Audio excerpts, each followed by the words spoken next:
मुख्यमंत्री योगी आदित्यनाथ ने फर्रुखाबाद में हुई जनसभा में विपक्षियों पर निशाना साधा। कहा कि देश में सबसे अधिक समय तक शासन कांग्रेस ने किया। इन्हीं की सरकार में भाजपा, आरएसएस और हिंदू संगठनों के कार्यकर्ताओं पर फर्जी मुकदमे दर्ज किए जाते थे। मालेगांव की घटना इसका उदाहरण है। कांग्रेस की यह शरारत देश के खिलाफ अपराध है। उसे देश की जनता से माफी मांगनी चाहिए। दरअसल 2008 में मालेगांव में हुए ब्लास्ट के एक गवाह ने सुनवाई के दौरान महाराष्ट्र एनटीएस पर आरोप लगाते हुए कहा कि उस पर सीएम योगी आदित्यनाथ का नाम लेने के लिए दबाव बनाया गया था। उस समय देश में कांग्रेस के नेतृत्व वाली यूपी सरकार थी। उन्होंने कहा कि आतंकवादियों को प्रेरित और पोषित करने वाली ये कांग्रेस देश के साथ कैसे खिलवाड़ कर रही थी, ये किसी से छिपा नहीं है। सत्ता में रहने पर आतंकियों को प्रेरित किया। यह भी कहा कि पिछली सरकारों में माफियाओं को मुख्यमंत्री आवास पर सम्मानित किया जाता था। अब हमारी सरकार में माफियाओं की संपत्ति को जब्त कर बुलडोजर चलाया जा रहा है। पिछली सरकारों में रोज दंगे होते थे। श्री कृष्ण जन्मोत्सव और अन्य त्योहारों के मनाने पर रोक लगती थी।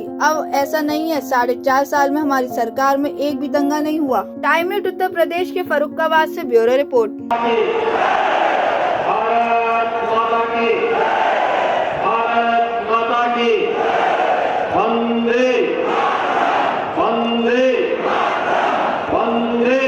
मुख्यमंत्री योगी आदित्यनाथ ने फर्रुखाबाद में हुई जनसभा में विपक्षियों पर निशाना साधा। कहा कि देश में सबसे अधिक समय तक शासन कांग्रेस ने किया। इन्हीं की सरकार में भाजपा, आरएसएस और हिंदू संगठनों के कार्यकर्ताओं पर फर्जी मुकदमे दर्ज किए जाते थे। मालेगांव की घटना इसका उदाहरण है। कांग्रेस की यह शरारत देश के खिलाफ अपराध है। उसे देश की जनता से माफी मांगनी चाहिए। दरअसल 2008 में मालेगांव में हुए ब्लास्ट के एक गवाह ने सुनवाई के दौरान महाराष्ट्र एनटीएस पर आरोप लगाते हुए कहा कि उस पर सीएम योगी आदित्यनाथ का नाम लेने के लिए दबाव बनाया गया था। उस समय देश में कांग्रेस के नेतृत्व वाली यूपी सरकार थी। उन्होंने कहा कि आतंकवादियों को प्रेरित और पोषित करने वाली ये कांग्रेस देश के साथ कैसे खिलवाड़ कर रही थी, ये किसी से छिपा नहीं है। सत्ता में रहने पर आतंकियों को प्रेरित किया। यह भी कहा कि पिछली सरकारों में माफियाओं को मुख्यमंत्री आवास पर सम्मानित किया जाता था। अब हमारी सरकार में माफियाओं की संपत्ति को जब्त कर बुलडोजर चलाया जा रहा है। पिछली सरकारों में रोज दंगे होते थे। श्री कृष्ण जन्मोत्सव और अन्य त्योहारों के मनाने पर रोक लगती थी।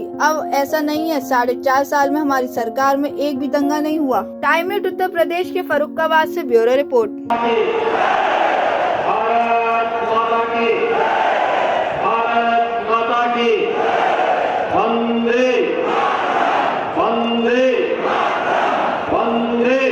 मुख्यमंत्री योगी आदित्यनाथ ने फर्रुखाबाद में हुई जनसभा में विपक्षियों पर निशाना साधा। कहा कि देश में सबसे अधिक समय तक शासन कांग्रेस ने किया। इन्हीं की सरकार में भाजपा, आरएसएस और हिंदू संगठनों के कार्यकर्ताओं पर फर्जी मुकदमे दर्ज किए जाते थे। मालेगांव की घटना इसका उदाहरण है। कांग्रेस की यह शरारत देश के खिलाफ अपराध है। उसे देश की जनता से माफी मांगनी चाहिए। दरअसल 2008 में मालेगांव में हुए ब्लास्ट के एक गवाह ने सुनवाई के दौरान महाराष्ट्र एनटीएस पर आरोप लगाते हुए कहा कि उस पर सीएम योगी आदित्यनाथ का नाम लेने के लिए दबाव बनाया गया था। उस समय देश में कांग्रेस के नेतृत्व वाली यूपी सरकार थी। उन्होंने कहा कि आतंकवादियों को प्रेरित और पोषित करने वाली ये कांग्रेस देश के साथ कैसे खिलवाड़ कर रही थी, ये किसी से छिपा नहीं है। सत्ता में रहने पर आतंकियों को प्रेरित किया। यह भी कहा कि पिछली सरकारों में माफियाओं को मुख्यमंत्री आवास पर सम्मानित किया जाता था। अब हमारी सरकार में माफियाओं की संपत्ति को जब्त कर बुलडोजर चलाया जा रहा है। पिछली सरकारों में रोज दंगे होते थे। श्री कृष्ण जन्मोत्सव और अन्य त्योहारों के मनाने पर रोक लगती थी।